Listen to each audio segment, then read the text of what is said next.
So dear student, आज आप लोगों के लिए हम एक इतनी इम्पोर्टेंट क्लास लेके आए हैं जिससे आज से आपको पता चलने वाला है कि आज से आने वाली वैकेंसी जो कि 1-2 मंथ बाद आने वाली है वो आपके लिए कितनी इम्पोर्टेंट हो जाएंगी और उनमें आप बैठ सकते हैं। सिर्फ किसकी वजह से आपके पास होनी चाहिए एक डिप्लोमा CPCT। कौन सा होना चाहिए? CPCT।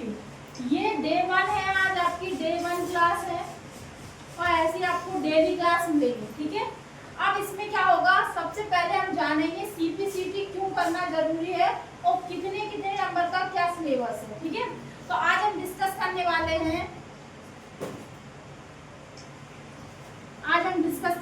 हैं CPCT के बारे में। इसका फुल फॉर्म पहले हमें पता होना चाहिए। CPCT का फुल फॉर्म क्या होता है, तो लिखेंगे CPCT का फुल फॉर्म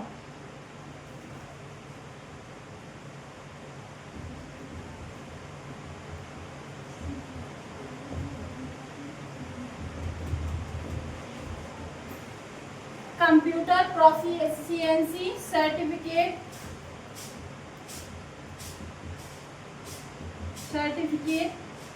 टेस्ट। ठीक है,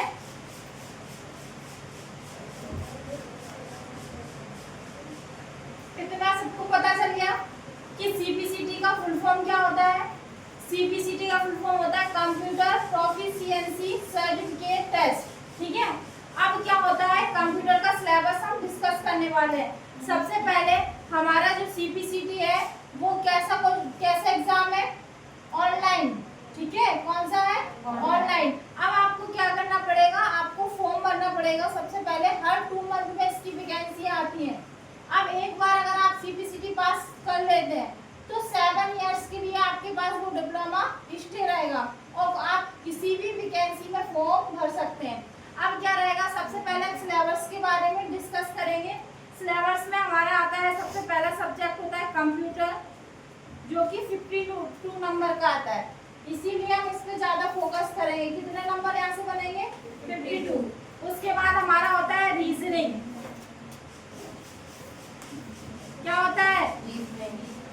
मैथ, GK और एक आती है हमारे पास पैसेज स्टार्ट की रीडिंग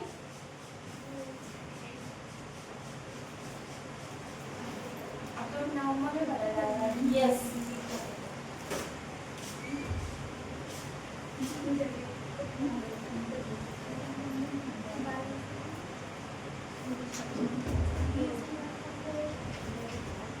अब इसमें क्या होगा, हमारी जो रीजनिंग है वो मैथ है और जीके है और ये कितने नंबर की आएगी? सबसे पहले हमें पता होना चाहिए रीजनिंग ओनली 5 नंबर की आएगी। कितने नंबर की आने वाली है? 5 नंबर। और मैथ हमारा 6 नंबर और जीके हमारा 6 नंबर और इसमें भी हमारे कितने नंबर आएंगे? 6 नंबर। तो आप लोगों को कहाँ फोकस करना है सबसे ज्यादा? कंप्यूटर। उसके बाद ये हमारा पोर्शन आ जाएगा। ठीक है,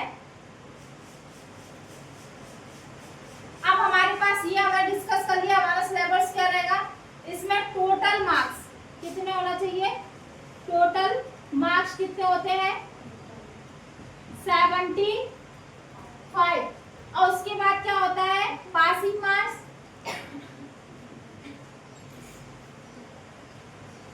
कितने होने चाहिए? 38। पासिंग मार्क्स कितने लाने हमें? 38। इतने में हम पास हो जाएंगे और ये हमारा क्या रहता है? Total marks. अब आपके पास टाइम कितना रहेगा ये एग्जाम देने में? तो 75 मिनट्स रहते हैं। कितने रहेंगे? 75। मतलब क्या होगा? 1 आवर और कितने मिनट? 15 मिनट्स। ठीक है, ये आपके पास रहेंगे। आपको एग्जाम देने से पहले आपको इतना क्लियर होना चाहिए कि हमारा सिलेबस क्या है, कितने कितने नंबर्स का आने वाला है और इसका क्या महत्व है। ठीक है, और इसका क्या फुल फॉर्म होता है। तो कंप्यूटर प्रोफिशिएंसी सर्टिफिकेट टेस्ट है जो कि हमारा एक ऐसा डिप्लोमा है कि अगर हम इसको एक बार कर लेते हैं तो 7 ईयर के लिए वैलिड रहेगा। कितने ईयर के लिए? 7 ईयर वैलिड। अब उसके बाद क्या होगा? 7 ईयर के बाद एक्सपायर हो जाएगा और हर 2 मंथ में इसकी वैकेंसी आती है।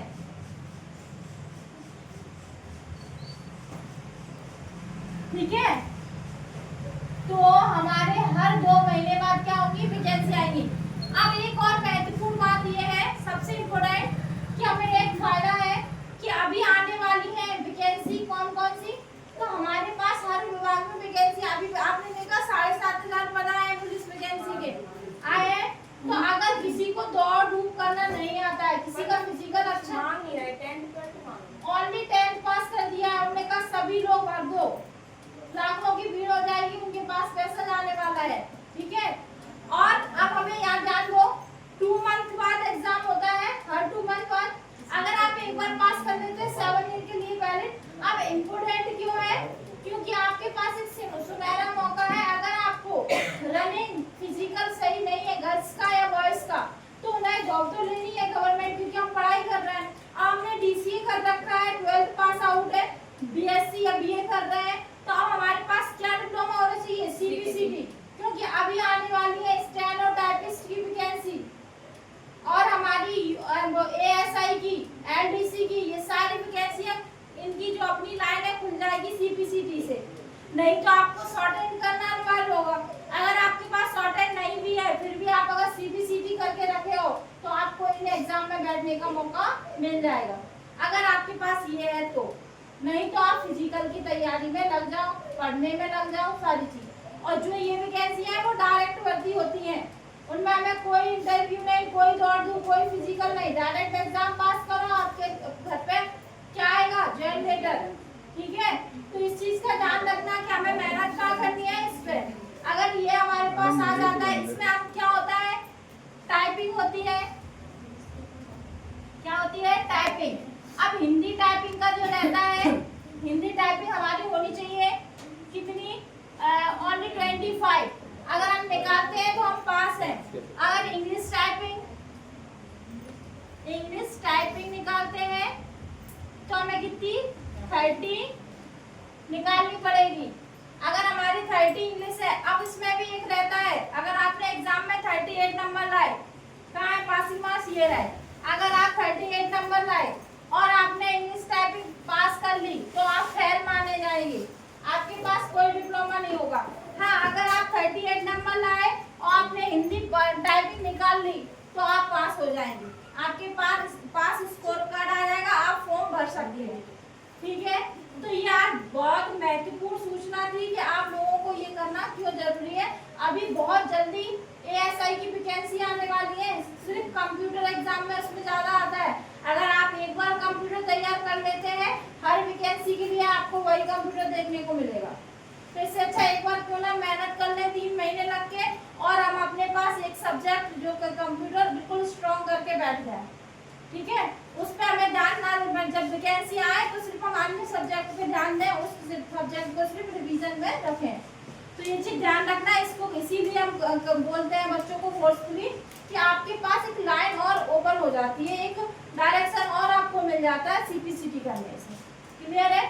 तो यहाँ तक सभी को कोई दिक्कत तो नहीं। तो आज हमारी फर्स्ट क्लास में हमने यही डिस्कस किया है कि एग्जाम किसके लिए बनाया गया है, क्यों जरूरी है। तो इसमें सारी इंफॉर्मेशन है, इसको नोट करिए। उसके बाद हम स्टार्ट करने वाले हैं क्लास वीडियो।